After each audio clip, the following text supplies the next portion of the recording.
पायल जी आगे बढ़ जाइए। हाँ रउआ लोग अपना फेरा में रहबे करते हैं, खाली फेरे में आप लोग रहने आए हो करते हैं, बाकी कहे के बाका औरत बहुत तरीका गलती जगह कोई ना रखे। ए राजन भैया मत रही रउआ चंदन जी के फेरा में। औरत का कहत है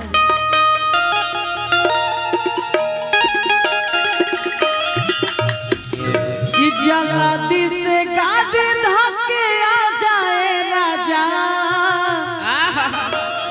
आज छोटका देवरवा बोलावता ए पायल रतिया में रोजे कोना खिचला के चला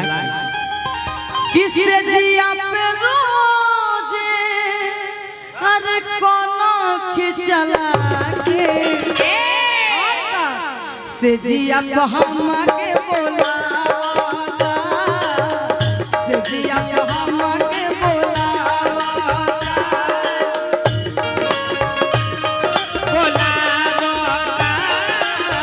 से जिया पे हम के बोला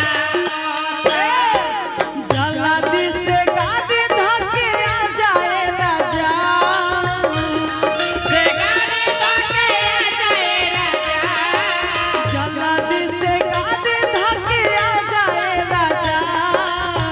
छोटका देवरवा बोलावता रतिया में रोजे कोना खिचला के रतिया में रोजे कोना खिचला के से जिया पहमा के बोलावता से जिया पहमा के बोलावता से जिया पे हम के बोला, से जिया पे हम के बोला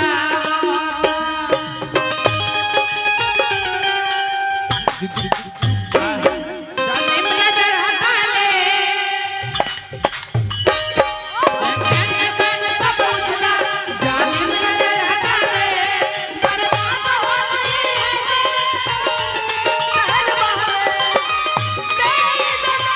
गई तू आजा मेरी पिटाई ना टूटे तू आजा गजरा रे गजरा रे गजरा रे गजरा रे गजरा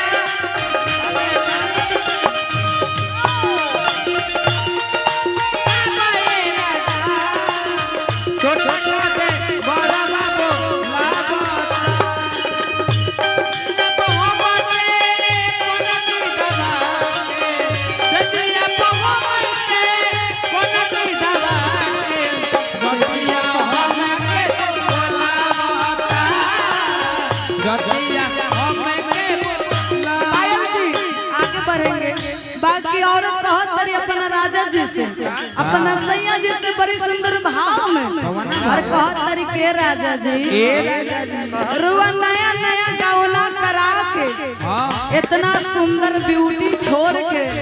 रुआ ड्यूटी करे चल गईनी आ घर में को लहुरा देवर छोड़ गईनी। औरत कहत तरी अपना राजा जी से का अच्छा रुआ देवर है आहा ए का ई जवानिया के बोल कब भूत जाई हो,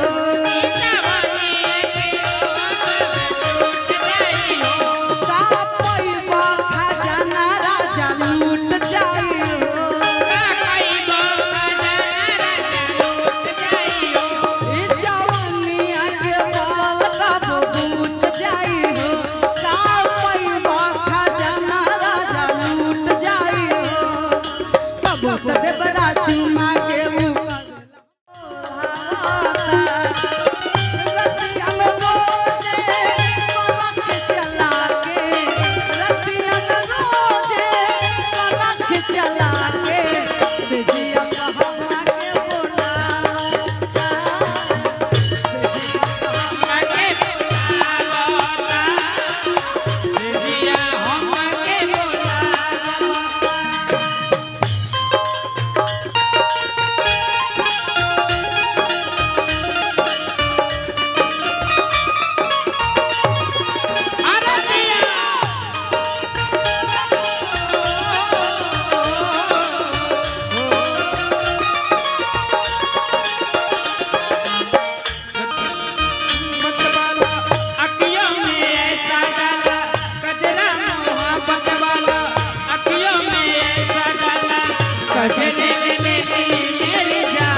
जी से अपना सैया जी से कैसे ए राजा जी काहे कि मान लो कि चंदन जी और धनंजय जी खाली फेरा में रहेला जब स्टेज पर रहेला तो मान लो तई कदर खातिर उहे देवर बारे बाकी और बहुत तरीका का ए हरदम गंदा